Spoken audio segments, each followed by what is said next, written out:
வணக்கம். சற்று முன் கிடைக்கப்பெற்ற மிக மிக முக்கியமான செய்தி ஒன்று கிடைக்கப்பெற்றுள்ளது.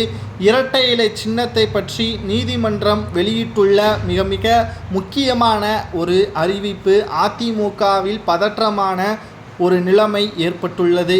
இதை பற்றி முதலில் தெரிந்து கொள்வதற்கு முன்பாக 2021 சட்டமன்ற தேர்தலுக்கு பிறகு அதிமுகவில் நடந்ததை சுருக்கமாக பார்த்துவிடலாம். 2021 சட்டமன்ற தேர்தலுக்கு பிறகு அதிமுக தோல்வி அடைந்ததன் காரணமாக எதிர்க்கட்சி தலைவராக யார் பொறுப்பேற்க வேண்டும், ஓபிஎஸ்ஆ எடப்பாடியா என்ற மோதல் ஆரம்பத்தில் ஏற்பட்டது. கடைசியில் அதிமுகவின் நிர்வாகிகள் ஒற்றுமையாக ஓபிஎஸ் அவர்கள் துணைத் தலைவராகவும் எடப்பாடி எதிர்க்கட்சி தலைவராகவும் பொறுப்பேறுங்கள் என்று சபாநாயகரிடம் கடிதங்களை கொடுத்துள்ளனர். அதற்கு பிறகு 2022 ஜூலை மாதம் 11ஆம் தேதி நடைபெற்ற பொதுக்குழுவில் எடுத்த தீர்மானங்களின் அடிப்படையில் பழனிசாமி அவர்கள்தான் அதிமுகவின் பொதுச் செயலாளராக தேர்வு செய்யப்பட்டார் என்ற பல்வேறு ஆதரவுகளுடன் எடப்பாடிக்கு பொதுச்செயலாளர் பதவி வழங்கப்பட்டது. அது மட்டுமல்ல, ஓபிஎஸும் அந்த இணை ஒருங்கிணைப்பாளர் பதவி அதிமுகவில் இனி கிடையாது என்றும் எடப்பாடி பழனிசாமி அவர்கள் அறிவித்தார்.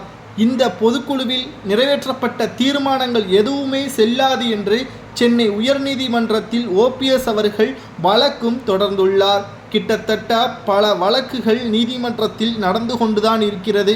சில வழக்குகளில் எடப்பாடியும் வெற்றியடைந்துள்ளார், சில வழக்குகள் ஓபிஎஸும் வெற்றியடைந்துள்ளார். ஆனால் மிகப்பெரிய ஒரு இக்கட்டான சூழலில் ஈரோடு கிழக்கு தொகுதி இடைத்தேர்தல் வந்தது 2023. இதில் இரட்டை இலை சின்னம் யாருக்கு வழங்கப்படும் என்ற முதல் வழக்கு தொடங்கப்பட்டது.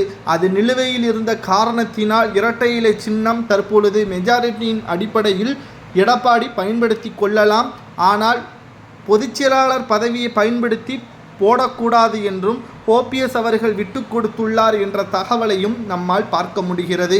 தற்பொழுது திண்டுக்கலைச் சேர்ந்த சூரியமூர்த்தி என்பவர் புதிதாக ஒரு வழக்கு ஒன்றை பதிவு செய்துள்ளார். அதில் அதிமுகவில் பொதுச் செயலாளர் பதவி செல்லாது என்றும் சட்டத்திற்கு விரோதமாக அதிமுகவின் கொள்கைகளை மாற்றி எடப்பாடி அந்த பதவியை வகித்து வருகிறார் என்றும் தேர்தல் ஆணையத்திடம் கேட்டு முடிவெடுக்க வேண்டும் என்று நீதிமன்றத்தில் ஒரு மனு ஒன்றை தாக்கல் செய்துள்ளார். இந்த வழக்கானது இன்று விசாரணைக்கு வந்துள்ளது. இதில் ஓபிஎஸ் அவர்களுக்கும் எடப்பாடிக்கும் இரட்டை இலை சொந்தமா அல்லது ஓபிஎஸ்ஸிற்கு மட்டும் இரட்டை இலை சின்னம் சொந்தமா என்ற இறுதி தீர்ப்பு வருகின்ற 14ஆம் தேதி வெளியிடப்படும்.